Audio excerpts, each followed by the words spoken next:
of evolution on earth, first living material, that is protoplasm, were formed in an ocean. या theory of evolution नुसार पहिले जे काही प्रोटोप्लाझमिक म्हणजेच लिव्हिंग मटेरियल आहे, लिव्हिंग मटेरियललाच प्रोटोप्लाझम म्हटलं जातं. लिव्हिंग मटेरियल म्हणजे काय की ज्या मटेरियलनं, ज्या घटकांनी सजीवांचं शरीर बनलेलं असतं, वनस्पती, प्राणी, सूक्ष्मजीव यांचं शरीर ज्या ज्या घटकांनी बनलेलं आहे त्याला लिव्हिंग मटेरियल म्हटलं जातं. It is also called as protoplasm. म्हणजे माझं शरीर किंवा इतर प्राण्यांचं, वनस्पतींचं जे काही शरीर आहे, बॉडी आहे, ज्या लहान लहान घटकांनी बनलेले असते त्या घटकांना म्हटलं जातं प्रोटोप्लाझम. आणि असं प्रोटोप्लाझम किंवा लिव्हिंग मटेरियल हे सर्वात अगोदर कुठं फॉर्म झालं होतं? ओशियन मध्ये. पृथ्वीवरती जे महासागर होते त्या महासागरांमध्ये या प्रोटोप्लाझमची निर्मिती सर्वात अगोदर झाली. During course of time the protoplasm comes together to forms a unicellular organism. काळाबरोबर काही लाखो वर्षानंतर ते प्रोटोप्लाझम एकत्र येऊ लागलं. त्याचं एकत्रीकरणातून युनिसेल्युलर ऑर्गॅनिझम डेव्हलप झाले, लाईक अमिबा, पॅरामेसियम, युग्लिना, क्लोरेला असे जे काही एकपेशीय सजीव आहेत ते एकपेशीय सजीवांची निर्मिती त्या प्रोटोप्लाझम पासून झाली. Some gradual changes took place in this unicellular organism and forms a multicellular organism having more and more complexity. कालांतराने हे जे काही बदल होत होते, स्टेप बाय स्टेप जे चेंजेस होत होते ते कंटिन्यू राहिले आणि युनिसेल्युलर ऑर्गॅनिझमच्या कॉम्प्लेक्सिटी मध्ये बदल होत गेले. त्याची जी सिंपल बॉडी स्ट्रक्चर होतं त्याच्यात कॉम्प्लेक्स बॉडी स्ट्रक्चर होऊ लागलं. त्याच्यातून एका सेलच्या दोन सेल तयार झाल्या. त्याच्यात ऑर्गनायझेशन निर्माण होऊन टिश्यू, ऑर्गन सिस्टीम्स आणि मल्टीसेल्युलर ऑर्गॅनिझमची देखील डेव्हलपमेंट झाली. All the changes are very slow and sequential. होणारे हे सर्व बदल अतिशय स्लो होते, म्हणजे काही लाखो वर्ष या बदलांसाठी लागले, करोडो वर्ष या बदलांसाठी लागले. म्हणजे हे सर्व चेंजेस स्लो आणि सिक्वेन्शियल. स्लो म्हणजे मंद, सिक्वेन्शियल म्हणजे क्रमाने, टप्प्याटप्प्याने घडणारे हे बदल होते. And it to very prolonged period about 300 crores of years. एकपेशीय सजीव निर्माण झाल्यानंतर वेगवेगळ्या प्रजाती निर्माण होण्यासाठी, मल्टीसेल्युलर ऑर्गॅनिझम डेव्हलप होण्यासाठी, त्यांच्या हॅबिट्स, हॅबिटॅट, बिहेवियरल पॅटर्न यांच्यामध्ये चेंजेस होण्यासाठी प्रदीर्घ काळ लागला. जवळजवळ 300 कोटी वर्ष, 300 crores ऑफ इयर्स एवढा प्रोलॉंग्ड पिरियड त्याच्यासाठी लागलेला. आणि तेव्हा आज आपण जे पृथ्वीवरती सजीव सृष्टी पाहतोय, विविधता पाहतोय, वेगवेगळ्या स्पेसीज, प्लांट्स, ॲनिमलच्या पाहतोय, त्या अस्तित्वात आलेल्या. आणि ही जी थिअरी आहे या थिअरीलाच theory of evolution of life on the earth म्हटलं किंवा थिअरी ऑफ ऑर्गॅनिक इव्हॉल्युशन म्हटलं. तर ही थिअरी ऑफ ऑर्गॅनिक इव्हॉल्युशन आता जी तुम्हाला एक्सप्लेन केलेली आहे ती तुम्हाला बोर्ड एक्झाम मध्ये याच्यावरती 3 मार्क्सचा क्वेश्चन विचारला जातो. 3 मार्क्स साठी क्वेश्चन असतो, explain the theory of evolution of life on the अर्थ. त्याच्यामध्ये आपण सुरुवातीला काय सांगू शकतो? Theory of evolution of the earth is also called as theory of, काय म्हटलं आता याला? थिअरी ऑफ, कोणती थिअरी म्हटलं आता? Gradual development. Theory of gradual development. Theory of evolution of life on the earth is also called as theory of gradual development, which is mostly accepted theory among the theories of origin and evolution of life. सजीव सृष्टीच्या उत्क्रांती आणि उत्पत्तीच्या सिद्धांतापैकी gradual डेव्हलपमेंटची जी theory आहे ती mostly accepted theory आहे. According to this theory of gradual development or theory of evolution of life, first living material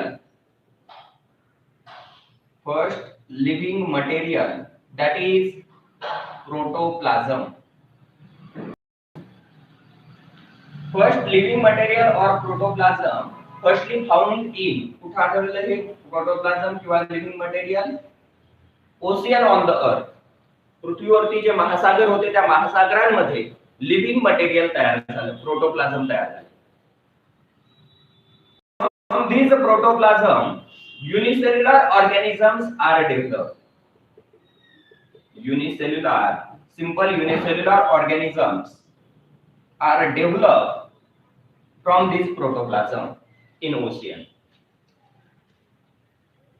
During course of time, these unicellular organism, your gradual changes takes place in unicellular organism and they develop into the multicellular organism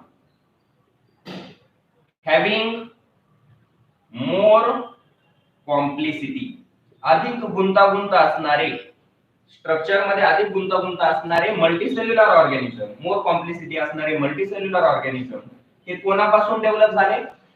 unicellular organism पासून. During course of time unicellular organism is developed into the multicellular organism having more and more complexity. So multicellular organism having more and more complexity are developed from the unicellular organism during course of time. Then some gradual changes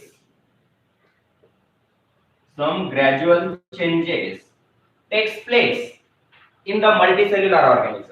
या multicellular organism मध्ये आणखी काही क्रमवार बदल घडून आले. Some gradual changes takes place in a multicellular organism.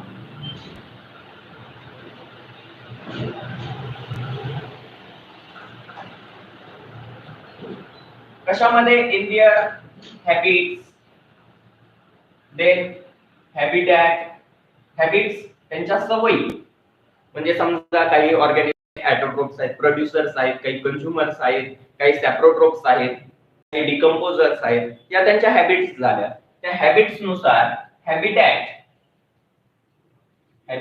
म्हणजे राहण्याचं ठिकाण, आदिवास, काही पाण्यामध्ये, काही जमिनीवरती स्थलांतरित झाले, काही पाण्यामध्ये आणि जमिनीवरती दोन्हीकडेही अस्तित्व टिकू लागले म्हणजे एम्फिबियन्स, काही हवेमध्ये विहार करू लागले म्हणजे त्यांच्या हॅबिटॅट मध्ये, राहण्याच्या ठिकाणांमध्ये बदल होत गेले, त्यांच्या सवयींमध्ये बदल झाले. बिहेवियरल पॅटर्न, त्यांच्या वर्तनांमध्ये, बिहेवियरल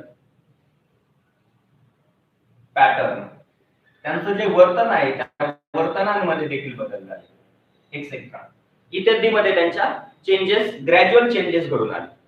ग्रॅज्युअल चेंजेस टूक place in a multicellular organism in their habits, habitat, behavioral pattern, etc. And forms the different species of living organism. आणि त्याच्यातून लिव्हिंग ऑर्गॅनिझमच्या वेगवेगळ्या काय तयार झाल्या? प्रजाती तयार झाल्या. म्हणजे पहा, वनस्पतींच्या प्रजाती तयार झाल्या, प्राण्यांच्या प्रजाती तयार झाल्या, आणि आज आपण पृथ्वीवरती जवळजवळ 3.5 करोड एवढ्या लिव्हिंग ऑर्गॅनिझमच्या प्रजाती पाहतोय. These changes, हे जे सर्व चेंजेस झालेले, काय चेंजेस झाले की सर्वात अगोदर ओशियन मध्ये प्रोटोप्लाझमिक किंवा प्रोटोप्लाझम म्हणजे लिव्हिंग मटेरियल फॉर्म झालं. सिंपल एलिमेंट आपण काल पाहिलं की सिंपल एलिमेंट ओशियन मध्ये आढळलेले होते. त्या सिंपल एलिमेंटचं एकत्र येऊन सिंपल कंपाऊंड तयार झाले. सिंपल कंपाऊंड पासून complex compound, protein, nucleic acid तयार झाले, आणि त्यांच्यापासून प्रिमेटिव्ह सेल्स तयार झाल्या होत्या. त्या प्रिमेटिव्ह सेल मध्ये काही सेल, पुन्हा त्या प्रिमेटिव्ह सेलची संख्या ही cost of chemical in surrounding त्यानुसार इन्क्रीज होत गेली, आणि त्यापैकी काही सेल मध्ये गुड ग्रोथ घडून आली तर काही सेल पेरिशिड झाल्या होत्या. ज्या सेल मध्ये गुड ग्रोथ घडून आली अशा सेल म्हणजे युनिसेल्युलर ऑर्गॅनिझम हे या प्रोटोप्लाझम लिव्हिंग मटेरियल पासून तयार झाले. पुन्हा त्या युनिसेल्युलर ऑर्गॅनिझम मध्ये काळानुसार बदल झाले, मल्टीसेल्युलर ऑर्गॅनिझम तयार झाले की ज्यांच्यामध्ये जास्त कॉम्प्लेक्सिटी आहे. मल्टीसेल्युलर ऑर्गॅनिझम मध्ये ग्रॅज्युअल चेंजेस होत गेले, त्यांच्या हॅबिट्स, हॅबिटॅट, बिहेवियरल पॅटर्न यांच्यात चेंजेस होत जाऊन वेगवेगळ्या लिव्हिंग ऑर्गॅनिझमच्या स्पेसीज निर्माण झाल्या, प्रजाती निर्माण झाल्या. आणि हे सर्व चेंजेस, हे झालेले सर्व बदल हे कसे होते? Slow and sequential. All these changes are slow and sequential. हे सर्व बदल अतिशय स्लो होते आणि सिक्वेन्शियल होते, म्हणजे क्रमाने. टप्प्याटप्प्यानं बदल घडून आलेले होते. अचानक कुठलाही बदल झालेला नाहीये. हे सर्व बदल हे क्रमवार घडून आले. अँड इट टूक प्रोलॉंग्ड पिरियड, त्यासाठी प्रदीर्घ काळ लागला. प्रोलॉंग्ड period about 300 crores of year, त्यासाठी किती वेळ लागलेला आहे? 300 crores ऑफ इयर, म्हणजे साधारणतः 300 कोटी वर्ष एवढा प्रदीर्घ काळ या वेगवेगळ्या प्रजाती निर्माण होण्यात लागला. And this theory of evolution of life on the earth is called gradual development or theory of evolution, organic evolution. या थेअरीलाच काय म्हटलं जातं? Theory of evolution of life on the earth किंवा थेअरी ऑफ ऑर्गॅनिक इव्हॉल्युशन देखील म्हटलं जातं. तर अशा पद्धतीनं हे 3 मार्क्ससाठी आपल्याला एवढे पॉइंट लिहायचे. पहा तुम्ही आता या शॉर्टकट जे पॉइंट रिप्रेझेंट केलेले आहेत बोर्डवरती, याच्यावरून मला माहिती आहे की बरेच विद्यार्थी याच्यावरून ही पूर्ण थेअरी एक्सप्लेन करू शकतात. तर परत एकदा मी तुमच्यासाठी रिपीट करतोय, माझ्यासोबत हे पॉइंट तुम्ही परत एकदा एक्सप्लेन करायचे. पहा पहिला पॉइंट काय सांगितला? Theory of evolution of life is also called as theory of gradual development. Theory of evolution of life is also called as theory of gradual development. Second, according to this theory, या theory नुसार living material or protoplasm first found in ocean on the earth. या theory नुसार living material म्हणजे प्रोटोप्लाझम हे सर्वात अगोदर कुठे आढळलं? ओशियन मध्ये. Then third, from the unicellular organism, simple unicellular organism are developed in a ocean from this protoplasm. Unicellular organism are formed in ocean from this protoplasm. या प्रोटोप्लाझम पासून युनिसेल्युलर ऑर्गॅनिझम ओशियन मध्ये तयार झाले. Then next, the multicellular organism having during course of time, multicellular organism having more and more complexity are formed from the unicellular organism. काळानुसार या unicellular organism पासून जास्तीत जास्त कॉम्प्लेक्सिटी असणारे मल्टीसेल्युलर ऑर्गॅनिझम डेव्हलप झाले. Then fifth point, gradual changes takes place in multicellular organism. या multicellular organism मध्ये gradual changes म्हणजे क्रमवार बदल घडून आले. कशामध्ये? इन देअर मल्टीसेल्युलर ऑर्गॅनिझमच्या हॅबिट्स मध्ये, हॅबिटॅट मध्ये, behavioural pattern. Gradual changes took place in a multicellular organism in their habitat, behavioral pattern, etc. And forms त्याच्यातून काय तयार झाले? As a result, forms different species of living organism on Earth. त्याचा परिणाम म्हणजे, या ग्रॅज्युअल चेंजेसचा परिणाम म्हणजे पृथ्वीवरती सजीवांच्या वेगवेगळ्या प्रजाती निर्माण झाल्या. All these changes, हे सर्व चेंजेस कसे होते? Slow and sequential. All this changes were slow and sequential. It took very prolonged period, याच्यासाठी प्रदीर्घ काळ लागला. किती? About 300 crores of years. And this theory of evolution is also called as, किंवा such a theory of evolution is also called as theory of organic evolution or theory of evolution on the earth. तर अशा पद्धतीने आपण ही theory of evolution on the अर्थ हा point या ठिकाणी कंप्लीट केलेला आहे. लक्षात आलं? Theory of evolution of life on the अर्थ काय आहे. आता याच्यानंतर नेक्स्ट पॉइंट कडे आपल्याला यायचे. तो पॉइंट आहे evidence for theory of evolution. आता पहा, थेअरी ऑफ इव्हॉल्युशन तुम्हाला सांगितली की पृथ्वीवरती सर्वात अगोदर ओशियन होते, महासागरामध्ये प्रोटोप्लाझम म्हणजे लिव्हिंग मटेरियल आढळले, त्याच्यापासून युनिसेल्युलर ऑर्गॅनिझम, युनिसेल्युलर पासून मल्टीसेल्युलर ऑर्गॅनिझम, आणि मल्टीसेल्युलर ऑर्गॅनिझमच्या हॅबिटॅट, बिहेवियरल पॅटर्न मध्ये चेंजेस होऊन वेगवेगळ्या स्पेसिस तयार झाल्या.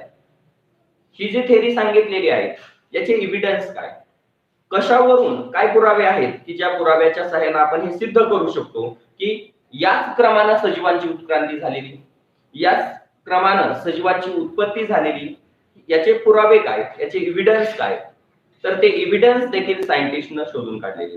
ही gradual development theory most accepted का आहे, सर्वांनी ती मान्य का केलेली, कारण या थेअरीचे जे एव्हिडन्स आहेत, या थेअरीला सपोर्ट करणारे पुरावे देखील सापडलेले आहेत.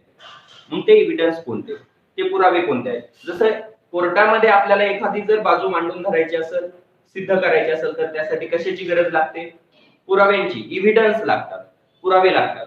जर एखाद्या वकिलाकडे पुरावेच नसतील तर तो ते सिद्ध करू शकत नाही.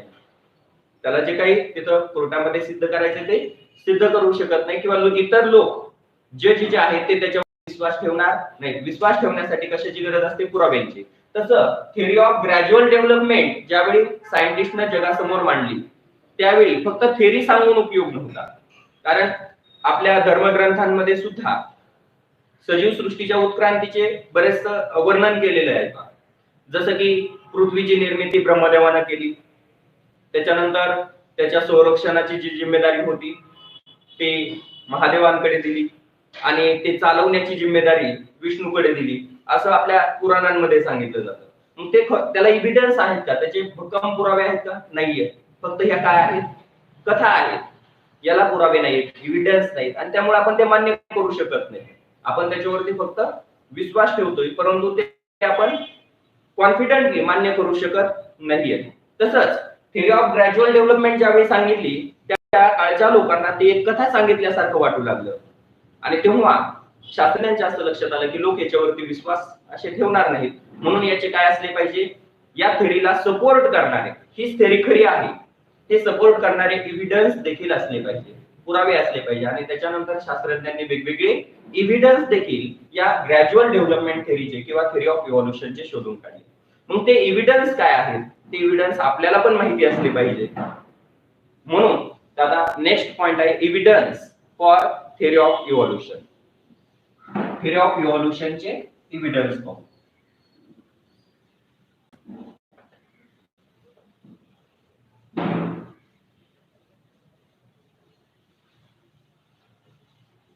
एव्हिडन्स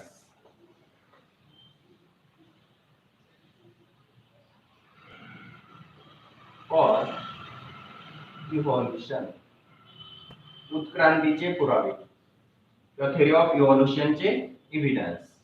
तर एव्हिडन्स फॉर इव्हॉल्युशन मध्ये the theory of gradual development or theory of evolution of life is mostly accepted theory because it has some evidence किंवा some evidence supported to this theory.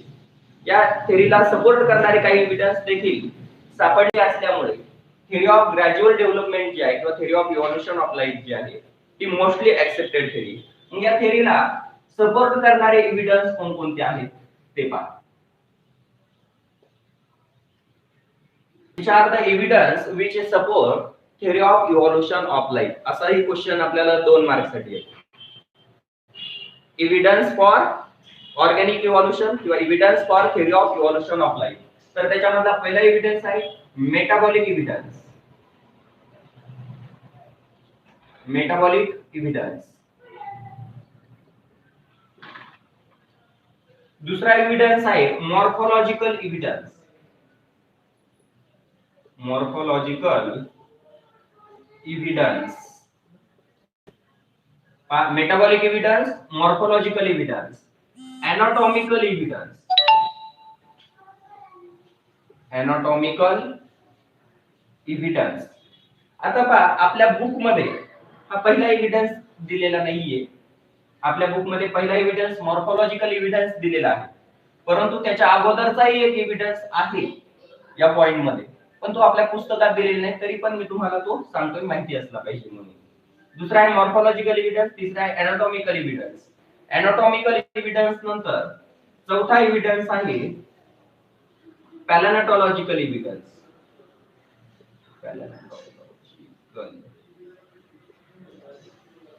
पॅलेंटॉलॉजिकल एव्हिडन्सच्या अगोदर एक एव्हिडन्स आहे जो म्हणजे व्हेस्टिजियल organs. व्हेस्टिजियल organs. त्याच्यानंतर पॅलेंटॉलॉजिकल evidence. पॅलेंटॉलॉजिकल evidence आणि embryological evidence. आणखी एक एव्हिडन्स असेल पहा paleontological evidence, vestigial organs, connecting links, and embryological evidence. Connecting links and last embryological evidence. असे theory of organic evolution किंवा theory of evolution of life किंवा theory of gradual development ला support करणारे हे 7 महत्त्वाचे एव्हिडन्स देखील सापडलेले आहेत. These 7 evidence also support the theory of evolution of life on the earth. Therefore, theory of evolution of life on the earth is mostly accepted theory. म्हणजे सर्व जगानं ही थेरी का मान्य केली, theory of evolution of life का मान्य केली, त्याचे हे 7 महत्त्वाचे एव्हिडन्स आहेत. आता आपल्याला हे एव्हिडन्स डिटेल मध्ये अभ्यासायचे, तर एक एक एव्हिडन्स आपण समजावून घेऊ आणि क्लिअर करू की हे थेरी ऑफ इव्होल्यूशन ऑफ लाईफला कशा पद्धतीने सपोर्ट करत आहे. तर पहिला एव्हिडन्स कोणता? Metabolic evidence. मेटाबॉलिझम म्हणजे काय? What is mean by metabolism? पहिला एव्हिडन्स आहे metabolic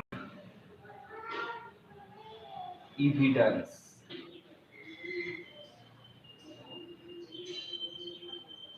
what is mean by metabolism? Metabolism म्हणजे काय? चयापचय प्रक्रिया. मेटाबॉलिझम म्हणजे काय? चयापचय प्रक्रिया किंवा पचन प्रक्रिया. आपल्या शरीरातील ज्या काही चयापचय प्रक्रिया असतात किंवा पचन प्रक्रिया म्हणजे पचनाशी संबंधित असणाऱ्या प्रक्रिया. पचनाशी कोणकोणत्या प्रक्रिया संबंधित आहेत? तर म्हणजे मेटाबॉलिझम मध्ये एनर्जी, फूड डायजेस्ट करणं एक पहिली प्रक्रिया म्हणजे डायजेशन ऑफ फूड. आपण जे फूड खातोय ते काय केलं जातं? आपल्या एलिमेंटरी कॅनल मध्ये, स्टमक मध्ये डायजेस्ट केलं जातं. ती एक प्रक्रिया आहे. त्याच्यानंतर ते फूड ब्लड मध्ये ऍब्सॉर्ब केलं जातं आणि ब्लड मधून ते वाहून नेलं जातं वेगवेगळ्या बॉडी पार्टकडे. त्याला आपण म्हणतो रक्ताभिसरण म्हणजे सर्क्युलेशन, ब्लड सर्क्युलेशन. ती एक मेटाबॉलिक ऍक्टिव्हिटी. ते फूड पुन्हा ब्लड मधून सेल मध्ये जातं. सेल मध्ये मायटोकॉन्ड्रिया ऑक्सिजनच्या मदतीने ते फूडचं ऑक्सिडेशन करतात आणि एनर्जी रिलीज करतात. म्हणजे रेस्पिरेशन, त्याला आपण रेस्पिरेशन म्हणतो. ती रेस्पिरेशन सुद्धा एक मेटाबॉलिक ऍक्टिव्हिटी आहे. म्हणजेच पहा, digestion, intake of food, digestion, absorption, then circulation म्हणजे ट्रान्सपोर्टेशन, रेस्पिरेशन, ह्या ज्या ऍक्टिव्हिटीज आहेत याला म्हटलं आता मेटाबॉलिक ऍक्टिव्हिटीज. म्हणजे पचनाशी संबंधित असणाऱ्या क्रिया, पचन क्रिया किंवा पचनाशी संबंधित असणाऱ्या क्रिया म्हणजेच मेटाबॉलिक ऍक्टिव्हिटीज. मग पहा कोणकोणत्या मेटाबॉलिक ऍक्टिव्हिटीज आहेत आपल्या बॉडी मधल्या?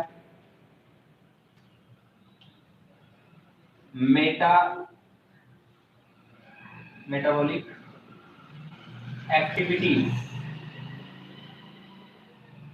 जसं की न्यूट्रिशन म्हणजे पोषण, फूड मिळवणं. काही ऑटोट्रोप्स आहेत, हेटेरोट्रोप्स आहेत. ॲनिमल स्वतःचं न्यूट्रिशन स्वतः बनवतात, ते ऑटोट्रोपिक न्यूट्रिशन. आपण काय करतो? फूड इनगल्फ करतो, इंजेक्ट करतो म्हणजे इंजेक्शन करतो फूडचं, म्हणजे हेटेरोट्रोप्स आहोत आपण. मग ते न्यूट्रिशन. त्याच्यानंतर एक मेटाबॉलिक ऍक्टिव्हिटी आहे रेस्पिरेशन, एक मेटाबॉलिक ऍक्टिव्हिटी आहे. ट्रान्सपोर्टेशन ही देखील मेटाबॉलिक ऍक्टिव्हिटी आहे. तर अशा ज्या मेटाबॉलिक ऍक्टिव्हिटीज आहेत या मेटाबॉलिक एक्सक्रेशन, उत्सर्जन, अनावश्यक घटक जे असतात, टाकाऊ घटक, ते शरीराच्या बाहेर काढून रिमूव्ह केले जातात, काढून टाकले जातात. आणि अशा ज्या ऍक्टिव्हिटीज असतात ऑर्गॅनिझमच्या बॉडीमध्ये होणाऱ्या या ऍक्टिव्हिटीजला मेटाबॉलिक ऍक्टिव्हिटीज म्हटलं जातं. आता पहा, ह्या ज्या मेटाबॉलिक ऍक्टिव्हिटीज आहेत त्या कोणत्या ऑर्गॅनिझम मध्ये नसतात? कोणामध्ये या मेटाबॉलिक ऍक्टिव्हिटीज नसतात? तर या मेटाबॉलिक ऍक्टिव्हिटीज नसतात कोणामध्ये? Non living things. कोणामध्ये नसतात? नॉन लिव्हिंग थिंग्स मध्ये या मेटाबॉलिक ऍक्टिव्हिटीज अब्सेंट असतात, त्यांना मेटाबॉलिक ऍक्टिव्हिटीज नसतात. दगड आहे एखादा, तो रेस्पिरेशन करू शकत नाही, तो न्यूट्रिशनही करत नाही, त्याला अन्नाची गरज नसते, पोषण द्रव्यांची गरज नसते, कारण त्याच्यात ग्रोथ घडून येत नाही, मुवमेंट घडून येत नाही, त्याला त्याच्यामुळे एनर्जीची गरज नसते, रेस्पिरेशन होत नाही, न्यूट्रिशन होत नाही, ट्रान्सपोर्टेशन, एक्सक्रेशन, कुठल्याच metabolic activity non living things मध्ये या स्केल मध्ये स्टोन मध्ये घडून येणार नाही, कारण ते नॉन लिव्हिंग आहे. मग ह्या ऍक्टिव्हिटी कोणामध्ये घडून येतात? All living things. All living things perform these metabolic activities. लक्षात ठेवा, नॉन लिव्हिंग थिंग्स या मेटाबॉलिक ऍक्टिव्हिटीज परफॉर्म करत नाहीत, परंतु जे लिव्हिंग ऑर्गॅनिझम आहेत, all living organism perform these metabolic activities. All living organisms perform these metabolic activities. सर्व living organism जे आहेत ते सर्व लिव्हिंग ऑर्गॅनिझम या मेटाबॉलिक ऍक्टिव्हिटीज परफॉर्म करतात. मग ते प्लांट्स असो, एनिमल्स असो किंवा मायक्रो ऑर्गॅनिझम असो. आपण इयत्ता 9वी मध्ये पाहिलेले किंगडम मोनेरा पाहितला, किंगडम प्रोटिस्टा पाहितला, म्हणजे बॅक्टेरिया, प्रोटोझोन्स, फंगाय, प्लांट्स, एनिमल, हे सर्व आपण लिव्हिंग ऑर्गॅनिझम पाहितलेले आहेत. तर त्या सर्व लिव्हिंग ऑर्गॅनिझम मध्ये कुठल्या ना कुठल्या प्रकारचं न्यूट्रिशन होतं. म्हणजे काही ऑटोट्रॉपिक न्यूट्रिशन परफॉर्म करतात, काही हेटरोट्रॉपिक न्यूट्रिशन, काही सेप्रोट्रॉपिक न्यूट्रिशन, होलोझोइक न्यूट्रिशन, असे वेगवेगळ्या प्रकारचे न्यूट्रिशन परफॉर्म. पण सर्वच सजीवांना कशाची गरज आहे? अन्नाची गरज असते, फूडची, न्यूट्रिएंटची आवश्यकता असते. म्हणजे सर्वांमध्ये न्यूट्रिशन आहे. म्हणजे पहा, सर्वांमध्ये म्हणजे कोणामध्ये? प्लांट्स, एनिमल्स, मायक्रोब्स, हे सर्व जे लिव्हिंग ऑर्गॅनिझम आहेत ते सर्व living organism, all living organism perform same life processes or same metabolic activities. Plants, animal, microbes, that is all living organism. हे काय करताय? Perform same life processes. Same life processes perform करतात. Perform same life processes किंवा same metabolic activities. यांना life processes देखील म्हटलं जातं. Nutrition, respiration, transportation. Perform same metabolic activities. हे सर्व ऑर्गॅनिझम सारख्याच मेटाबॉलिक ऍक्टिव्हिटीज परफॉर्म करतात. म्हणजे प्लांट्सही रेस्पिरेशन करतात, एनिमल रेस्पिरेशन करतात. प्लांट्स मध्ये न्यूट्रिशन आहे, एनिमल मध्ये पण न्यूट्रिशन आहे. प्लांट्स मध्येही फूड मटेरियल, वॉटर, जसं की सॉइल मधलं वॉटर हे रूटच्या सहाय्याने, झायलेमच्या सहाय्याने लीव्हज कडे ट्रान्सपोर्ट होतं. लीव्हज मध्ये सिंथेसाइज केलेलं फूड वेगवेगळ्या बॉडी पार्ट कडे प्लांटच्या ट्रान्सपोर्ट केलं जातं. म्हणजे प्लांट्स मध्येही ट्रान्सपोर्टेशन आहे, एनिमल मध्येही ट्रान्सपोर्टेशन आहे. म्हणजेच ह्या ज्या सर्व मेटाबॉलिक ऍक्टिव्हिटीज आहेत हे सर्वच organism same metabolic activities perform करतात. This suggests that or it shows that, याच्यावरून काय लक्षात येतं? हे काय दर्शवतात? सिमिलॅरिटी. This similarity suggest, ही जी सिमिलॅरिटी आहे ऑर्गॅनिझम मध्ये असणारी, ती काय सजेस्ट करते? Common ancestry for them. Common ancestry for them म्हणजे या सर्व सजीवांचे जे पूर्वज होते, अँसेस्टर म्हणजे पूर्वज, हे कसे असले पाहिजे? या सर्व प्लांट्स, एनिमल्स आणि मायक्रोब यांचे अँसेस्टर सेम असले पाहिजे. म्हणजे समान अँसेस्टर पासून यांची ओरिजिन झालेली किंवा यांचं इव्होल्यूशन झालेले, हे यावरून लक्षात येतं. म्हणजे या सर्व सजीवांमध्ये ही जी सिमिलॅरिटी, प्लांट्स, एनिमल, मायक्रोब्स मध्ये काय सिमिलॅरिटी? की all organism perform the same metabolic activities.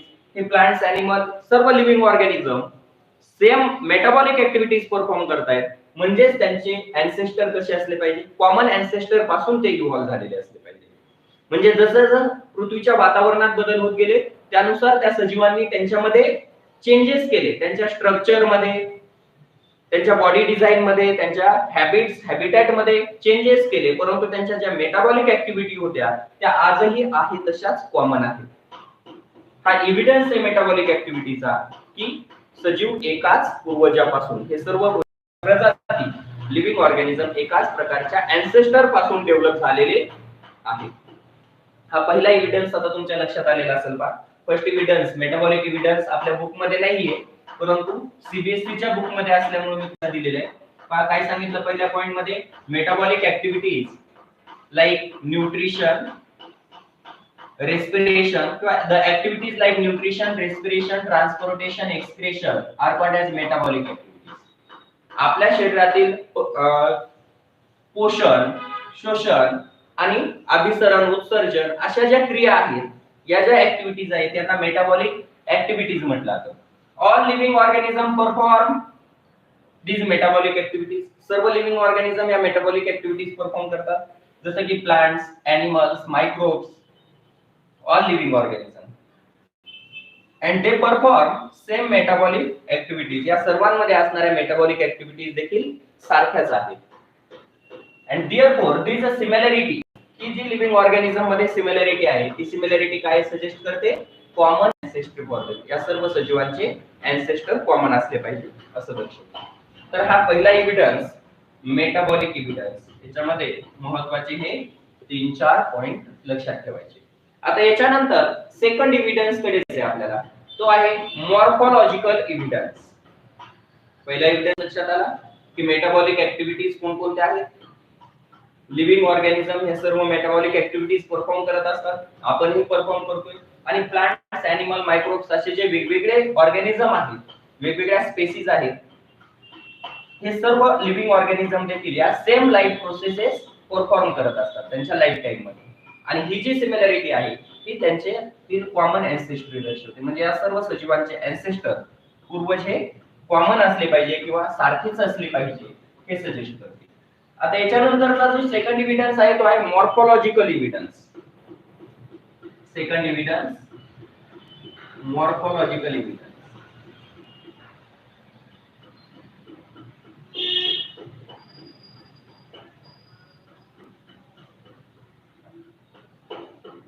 Morphological evidence. Morphological evidence कशाला म्हटलं? आता मॉर्फोलॉजी म्हणजे काय? तर morphology is the branch of biology that deals with the study of structure, that is external structure of the organism. ऑर्गॅनिझमच्या बाह्य रचनेचा अभ्यास म्हणजे मॉर्फोलॉजी. लक्षात घ्या, study of. What is mean by morphology? Morphology means study of external structure of organism. Organism किंवा organ, organism मधला एखादा अवयव.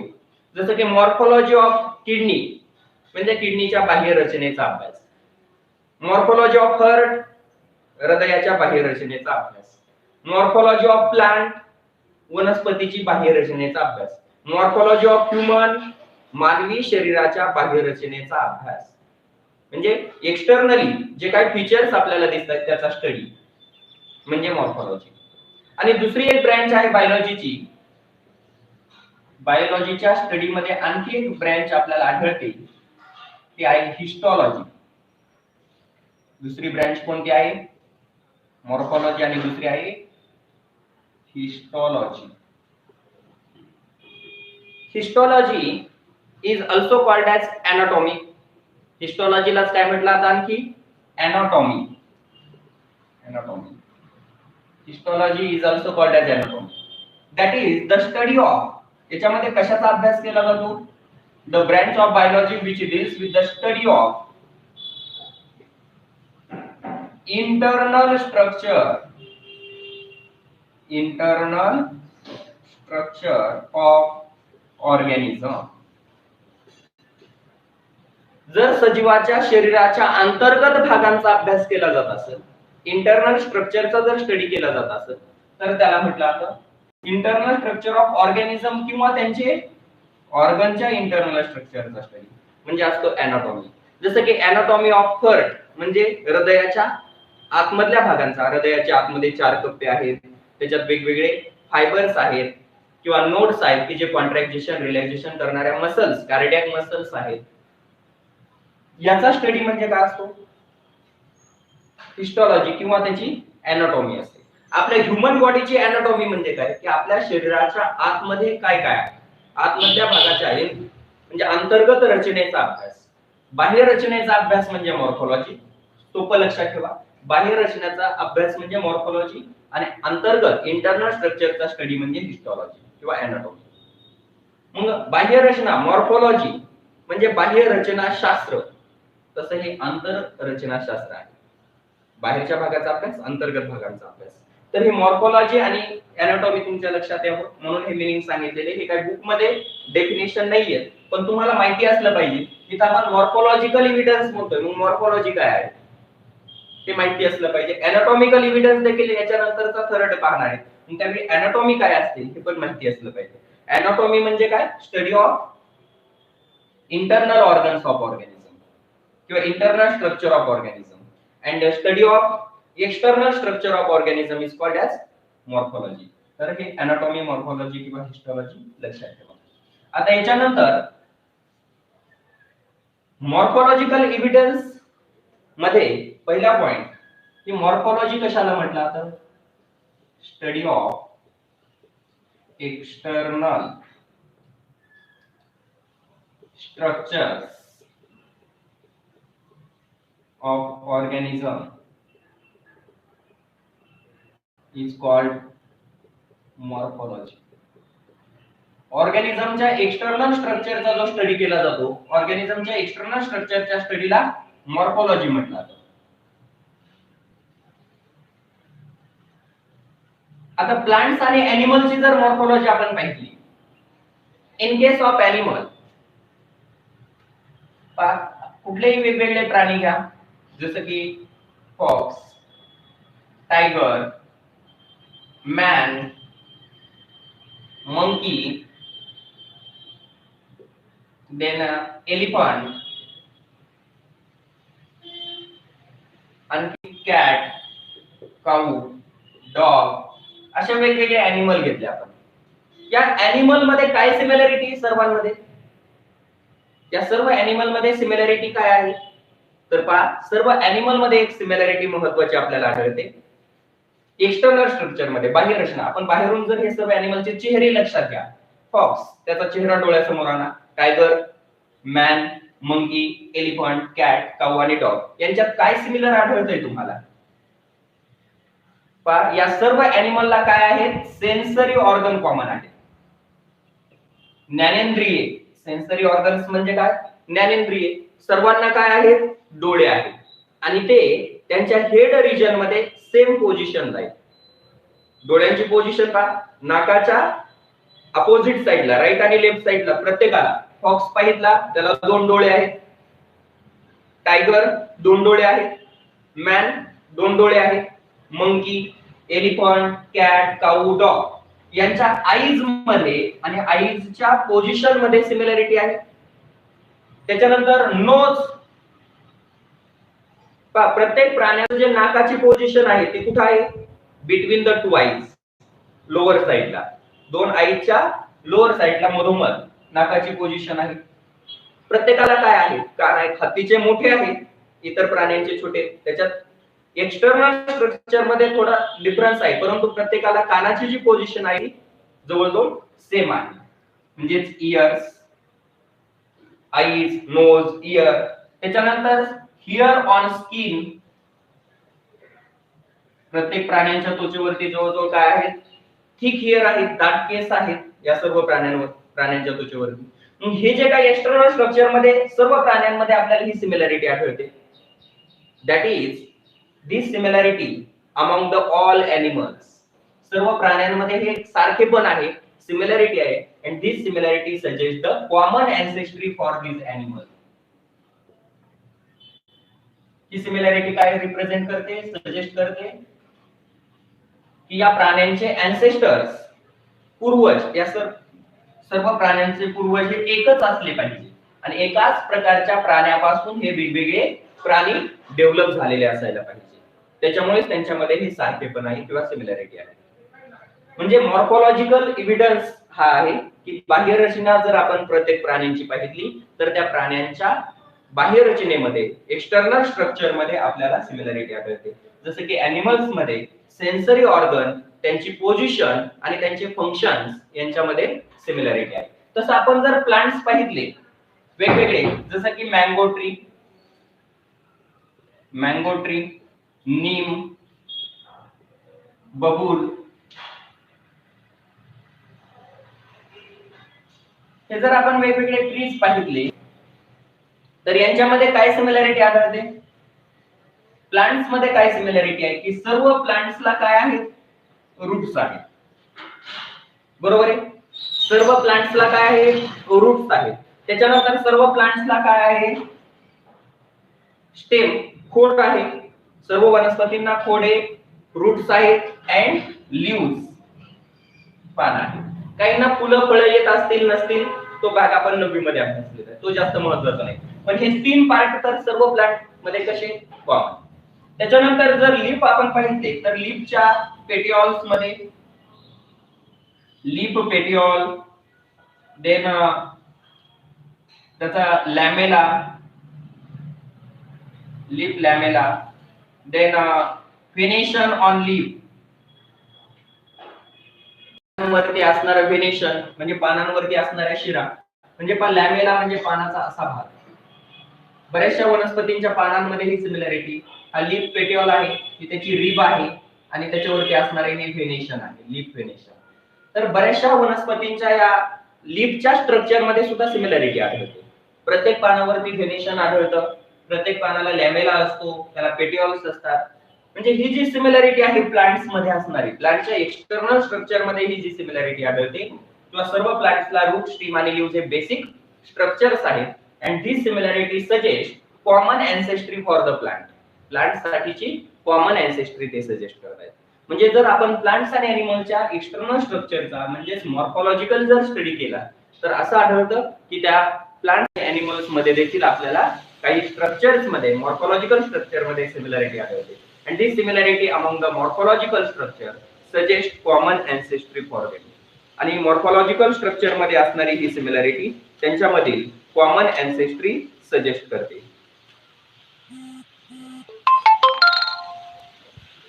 तर परत एकदा इथे आपण स्टेप पुढच्या रिप्रेझेंट करू. म्हणजे तुम्हाला जर मॉर्फोलॉजिकल एव्हिडन्स विचारला तर तुम्हाला एक्सप्लेन करता आला पाहिजे. मॉर्फोलॉजी म्हणजे काय सांगितलंय? The study of external structure of the living organism is called as morphology. Then animal shows similarity. Animals कशामध्ये सिमिलॅरिटी दाखवतात? Animal shows similarity in the structure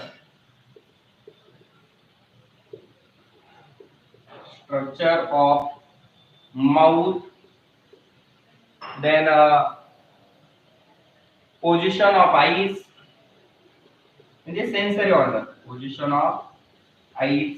सर्व प्राण्यांना टीथ आहेत, सर्वांना टंग आहे, जीभ आहे, दात आहे, म्हणजे माउथचे जे काय स्ट्रक्चर आहे.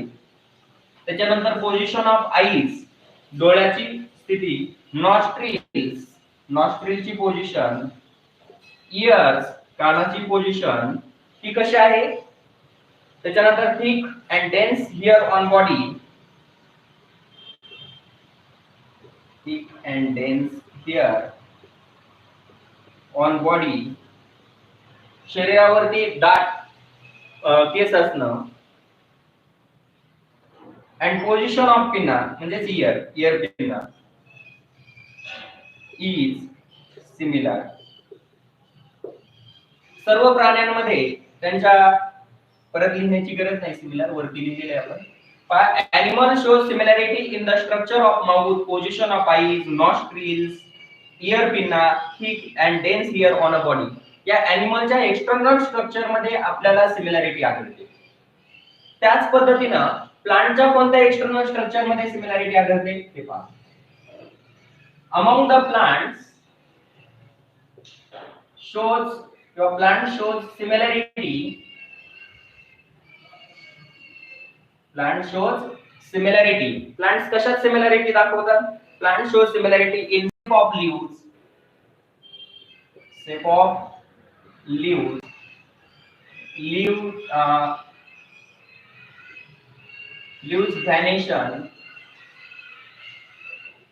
व्हेनेशन म्हणजे ल्यूज वरती असणारे शिरांची स्थिती म्हणजे रेटिक्युलर पॅरलल व्हेनेशन या पद्धतीने ल्यूज venation. Then petiole of leaf etcetera. या पद्धतीने प्लांट्स मध्ये देखील लीफ, रूट, स्टीम यांच्या स्ट्रक्चर मध्ये, पोझिशन मध्ये सिमिलॅरिटी आढळते. दिस सिमिलॅरिटी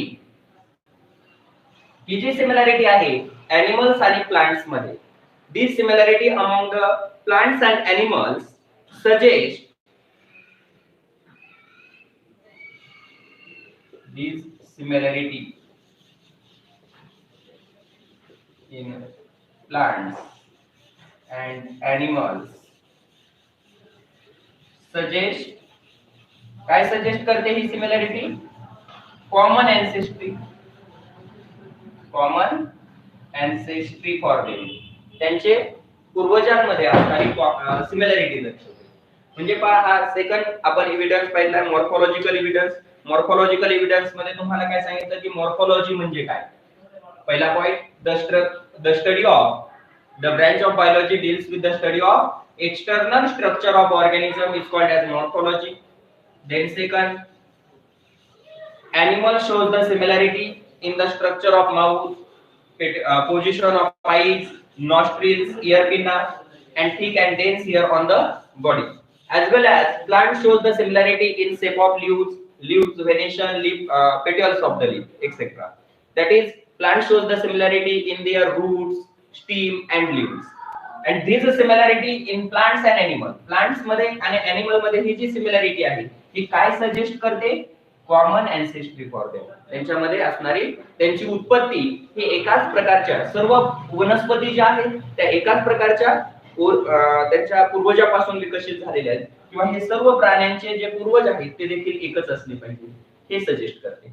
तर अशा पद्धतीनं हा सेकंड एव्हिडन्स जो होता मॉर्फोलॉजिकल एव्हिडन्स, तो देखील आपण इथं कंप्लीट केलेला आहे. मॉर्फोलॉजिकल एव्हिडन्स हे महत्त्वाचे हे 4 पॉइंट आहेत, 4-5 पॉइंट. तर हे लक्षात ठेवा. आता याच्यानंतर नेक्स्ट जो काही एव्हिडन्स आहे, थर्ड एव्हिडन्स, तो आहे एनाटॉमिकल एव्हिडन्स. थर्ड एव्हिडन्स आहे anatomical evidence.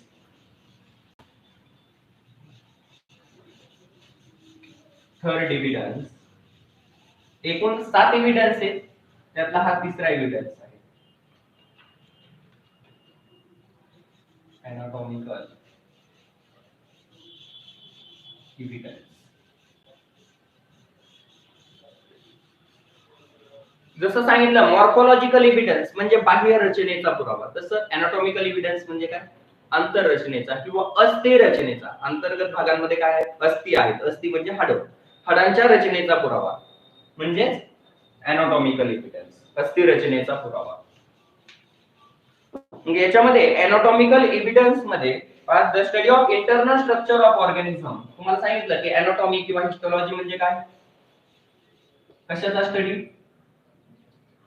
Study of internal structure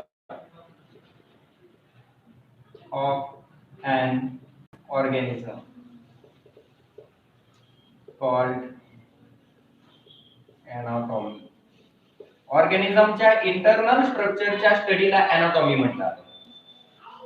then next, आता आपण काही एक्झाम्पल घेऊ प्राण्यांचे. त्याच्यामध्ये ह्यूमन हँड, मानवी हात, मॅन्स हँड किंवा ह्यूमन हँड, कॅट्स फोरलेग, मांजरीचा पुढचा पाय, बॅट्स विंग, वटवागळाचा पंख, then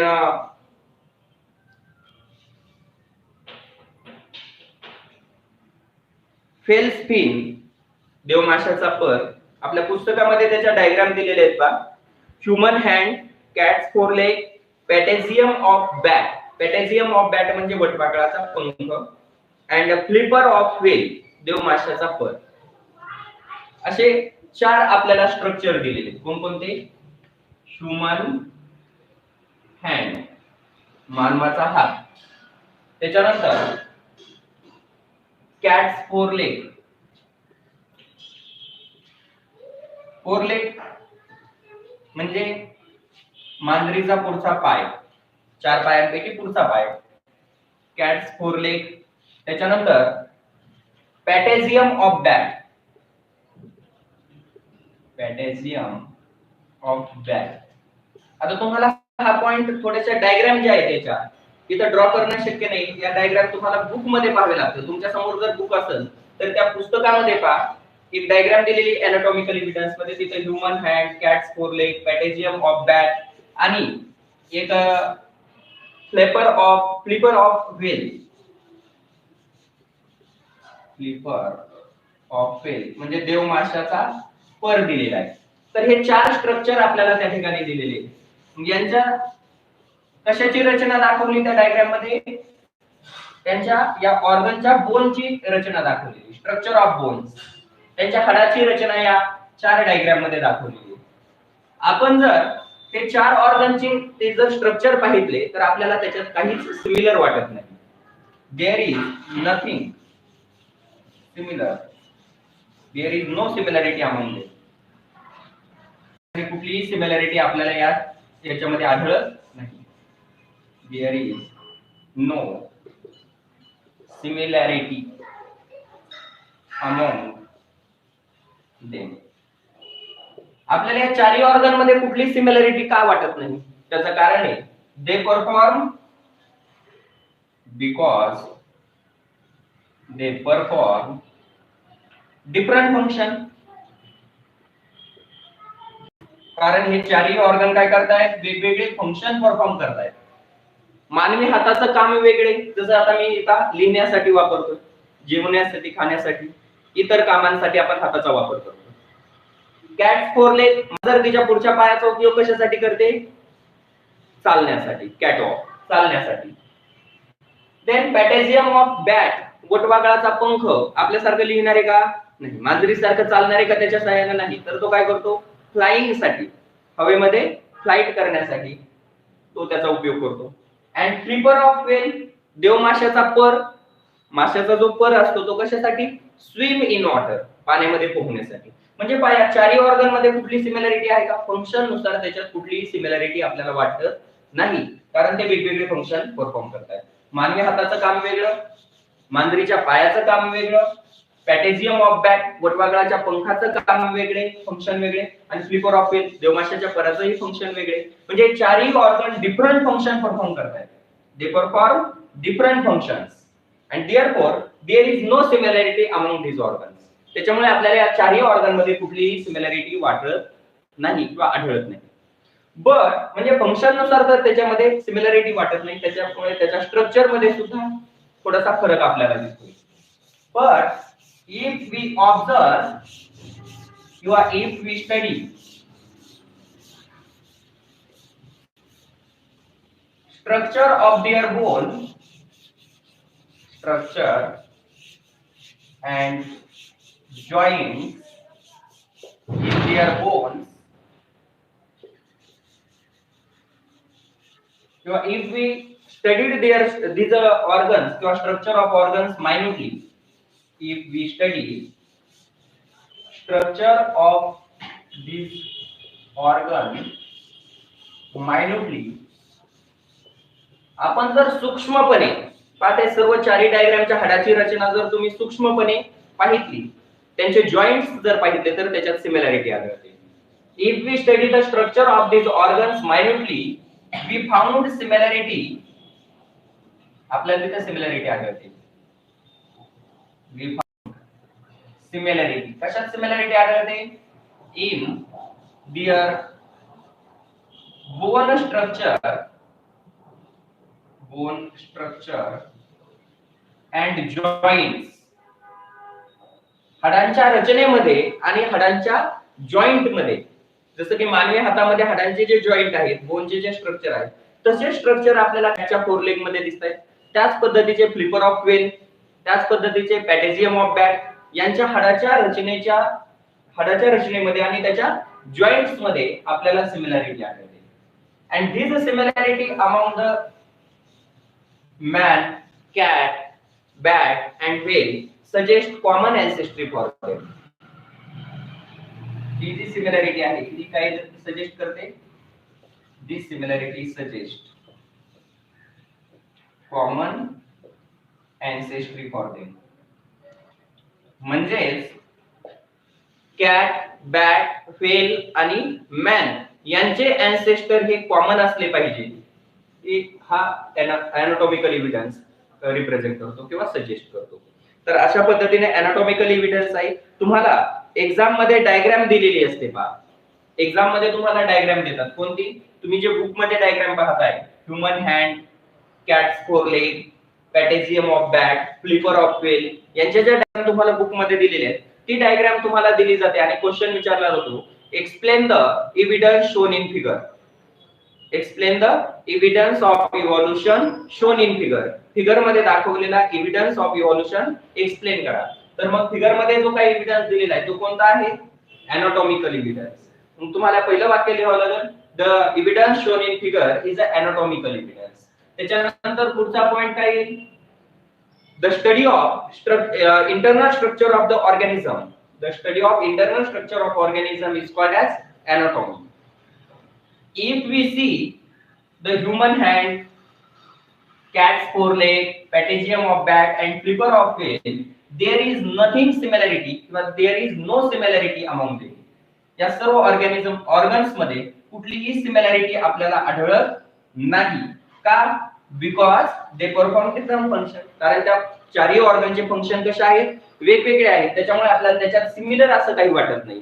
but if we studied the structure of this organs minutely, आपण जर या ऑर्गनच्या चारही ऑर्गनच्या स्ट्रक्चरचा जर सूक्ष्मपणे अभ्यास केला तर काय आढळतं? We found similarity in their bone joint and bone structure. आपण जर या चारही ऑर्गनच्या रचनेचा सूक्ष्मपणे अभ्यास केला तर त्यांच्या बोन जॉइंट्स मध्ये आणि त्यांच्या बोन स्ट्रक्चर मध्ये आपल्याला सिमिलॅरिटी आढळते. आणि त्यांच्या हाडाच्या रचनेमध्ये ही जी सिमिलॅरिटी आढळते ती सिमिलॅरिटी काय सजेस्ट करते? त्यांच्यासाठी असणारी कॉमन अँसेस्ट्री.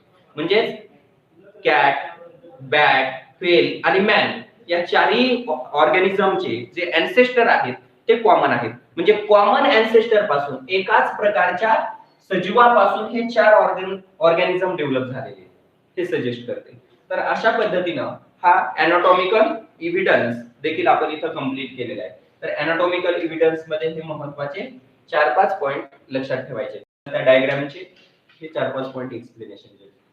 पहिला पॉइंट काय सांगितला? Study of internal structure of organism is called anatomy. If we observe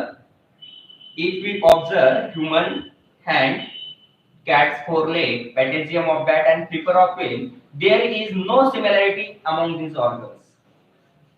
आपल्याला चारही ऑर्गन्स मध्ये कुठलीही सिमिलॅरिटी आढळत नाही because they perform different function. कारण ते वेगवेगळे फंक्शन परफॉर्म करतात.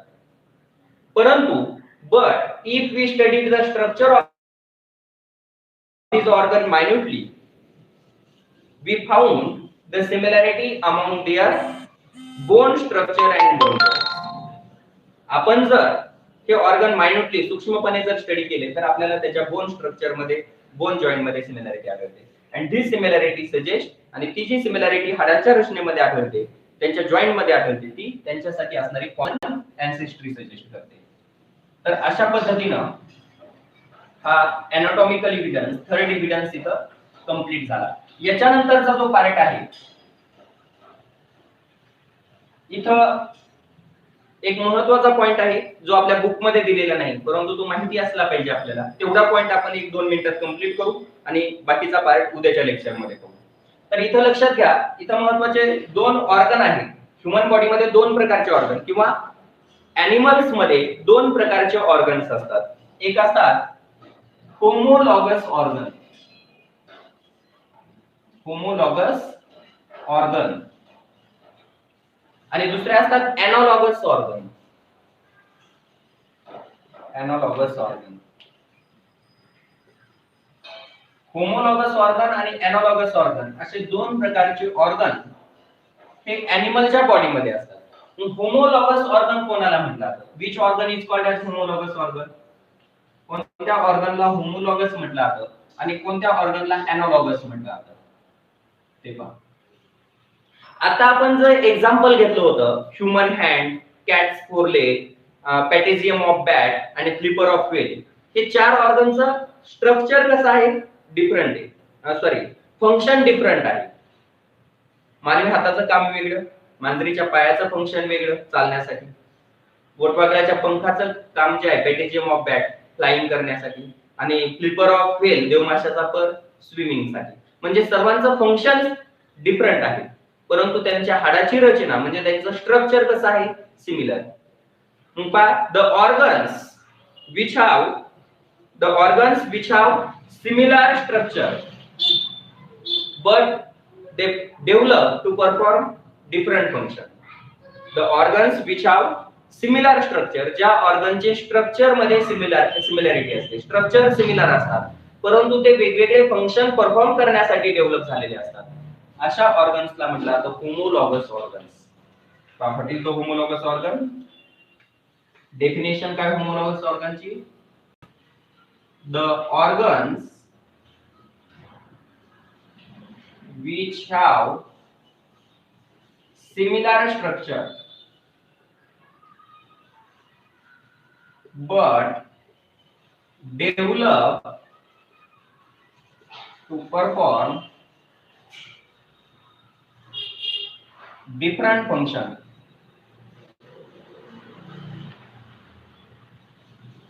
called homologous organ. Which organ is called as homologous organ? The organ which have similar structure, ज्या ऑर्गनची रचना सारखी असते परंतु ते वेगवेगळ्या फंक्शन साठी परफॉर्म झालेले असतात, अशा ऑर्गनला म्हटलं जातं होमोलॉगस ऑर्गन. आणि त्याचे एक्झाम्पल, होमोलॉगस ऑर्गनचे जे एक्झाम्पल आहेत त्याच्यामध्ये ह्युमन आर्म, आता सांगितलेलंच एक्झाम्पल, मानवी हात, ह्युमन आर्म, बॅट्स विंग किंवा बुल्स लेग, बैलाचा पाय, किंवा कॅट्स लेग, फोर लेग, यांच्या स्ट्रक्चर मध्ये काय आहे, सिमिलॅरिटी आहे परंतु ते काय करतात, वेगवेगळं फंक्शन परफॉर्म करतात. मग हे जे ऑर्गन आहेत ते कसे आहेत, होमोलॉगस ऑर्गन आहेत, कारण या सर्व ऑर्गनच्या स्ट्रक्चर मध्ये सिमिलॅरिटी आहे आणि फंक्शन मात्र कसं परफॉर्म करतात ते वेगवेगळं. म्हणजे organs which have similar function but develop to perform the organs which have similar structure but develop to perform different function is called as homologous. याच्या अपोजिट एनालॉगस काय होईल? एनालॉगस ऑर्गनची डेफिनेशन काय होईल? The organs which have different structure, ज्या ऑर्गनचे structure वेगवेगळे असतात,